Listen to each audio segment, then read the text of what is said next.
Mummy जी, आपको अपने बेटी के लिए पत्नी नहीं बल्कि अपने लिए एक मुफ्त की नौकरानी चाहिए थी। सुमिता जी दीपक जी के साथ बाहर जाने के लिए तैयार हो रही थी। अभी तक तुम्हारा मेकअप नहीं हुआ, जल्दी करो वरना मूवी शुरू हो जाएगी। हो तो रही हूँ, ज़रा धीरे बोलिए, मैंने घर पर किसी को नहीं बताया है। अच्छा, आप गाड़ी निकालिए, तब तक मैं बहू को काम बताकर आती हूँ। सुमिता जी धीरे से मुस्कुराते हुए बोली। शिप्रा, शिप्रा, शिप्रा, कहाँ हो? सुमिता जी अधीर होकर बुलाने लगी। जी मम्मी जी। शिप्रा हाथ में कपड़ों का गट्ठर लिए खड़ी थी। बहू, मैं तुम्हारे पापा जी के साथ काम से जा रही हूँ। ये कपड़े तह करके सबके कमरे में रख देना। रात का खाना मेरा और पापा जी का मत बनाना। अम्मा जी को दलिया बनाकर दे देना। निम्मो और पराग आएंगे तो वो जो कहेंगे बना देना। देखना वो लोग ठीक से खा ले। सुमिता जी निर्देश दे ही रही थी कि बाहर से हॉर्न की आवाज़ आई, जो इशारा था कि जल्दी आओ। सुमिता जी, बहू सब ठीक से देख लेना बोलकर दीपक जी के साथ स्कूटी में बैठकर फुर्र हो गई और उन्हें एक साथ जाता देख बेचारी शिल्पा सिर्फ ठंडी आहें ही भरती रह गई। शादी तो मेरी अभी हुई है, लेकिन न्यू कपल की तरह सास ससुर जी घूमते हैं। यहाँ तो दिल के अरमान सब धरे के धरे ही रह गए। मैं इस पार वो उस पार, बीच में ये ससुराल वालों के रिवाजों के बंधन। अभी सिर्फ 6 ही महीने हुए थे शिप्रा की शादी को। पति हर्ष दूसरे शहर में नौकरी करता है। शिप्रा को ससुराल के कायदे कानून और रीति रिवाज से परिचय कराने के बहाने सुमिता जी ने उसे हर्ष के साथ जाने नहीं दिया।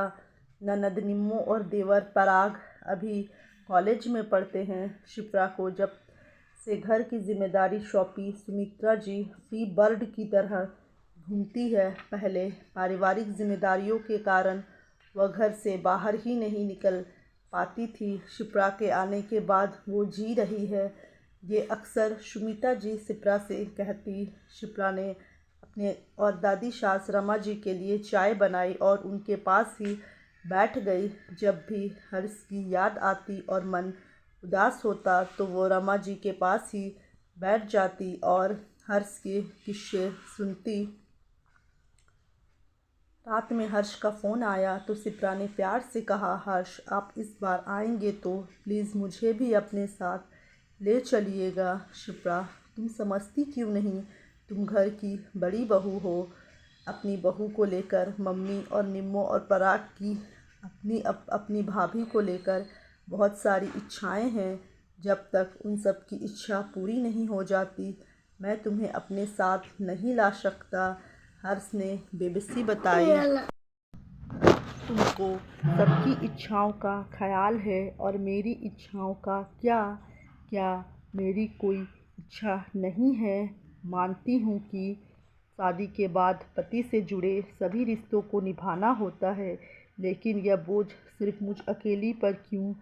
सबकी इच्छाओं का ख्याल रखने वाली की इच्छा का ख्याल किसी को नहीं है। कभी कभी लगता है कि मम्मी जी को अपने बेटे के लिए पत्नी नहीं बल्कि अपने लिए एक मुफ्त की नौकरानी चाहिए थी। खुद पापा जी के साथ मूवी देखने गई है और दादी जी से कहा है कि ज़रूरी काम से गई। हर वीकेंड पर मम्मी जी और पापा जी बाहर जाते हैं। निम्मो और पराग भी अपने दोस्तों के साथ पार्टी करते हैं और मैं अकेले अपने कमरे में विरह के गीत सुनती या फिर उन लोगों के घर आने का इंतज़ार करती हूँ। अब बहुत हुआ। इस बार अगर तुम मुझे अपने साथ नहीं ले गए तो मैं अपने मायके चली जाऊँगी। मुझे पत्नी होने का और एक बहू का अधिकार चाहिए। शिप्रा ने भी आज हर्ष को अल्टीमेटम दे दिया। शिप्रा को बुलाने आई रमा जी ने उसकी और हर्ष की सभी बातें सुन ली और मन ही मन एक फैसला कर लिया। दूसरे दिन रविवार था। सभी एक साथ नाश्ता कर रहे थे कि रमा जी ने अपनी इच्छा बताकर सबको शॉक्ड कर दिया। अम्मा, ये आपकी कैसी इच्छा है? सुमिता हैरानी से बोली। कैसी इच्छा? तो ऐसे बोल रही हो जैसे मैंने मंगल ग्रह पर जाने की इच्छा बता दी। अरे परपोता परपोती का मुंह देखना चाहती हूँ, और क्या मरने से पहले सोने की सीढ़ी चढ़ने की इच्छा है, और क्या? रमा जी ने शिप्रा का हाथ पकड़कर उसे प्यार से देखते हुए कहा। शिप्रा, तुम जाने की तैयारी करो। मैंने हर्ष को बोल दिया है, वो इस बार आएगा तो तुम्हें अपने साथ ले जाएगा। रमा जी के ये बोलते ही शिप्रा को छोड़कर सभी के चेहरे बन गए। भाभी चली जाएगी? निम्मो और पराग एक साथ बोले। अम्मा जी, अभी बहू को हम नहीं भेज सकते। अभी तीज त्यौहार आ रहा है, उसे हमारे घर के सभी रीति रिवाज सीखने हैं, और अभी हर्ष की शादी को सिर्फ 6 महीने ही हुए हैं। अभी से ये बच्चे की प्लानिंग बहुत जल्दी नहीं होगी। सुमिता ने अपना मत जैसे ही रखा, रमा जी ताली बजाने लगी। वाह सुमिता वाह, तुमने तो बहुत समझदारी की बात कही। हर्ष की शादी को 6 महीने होने जा रहे हैं, और तुम अपने स्वार्थ के लिए हर्ष और शिप्रा को एक दूसरे से दूर रख रही हो। याद करो सुमिता, शादी के 1 महीने बाद ही दीपक तुम्हें अपने साथ ले गया था, जबकि मैं और तुम्हारी ननद गुड़िया अकेले हो गए थे। मैंने कभी तुम्हारी इच्छाओं का दमन नहीं किया, क्योंकि मेरे लिए अपने बच्चों की खुशी पहले थी।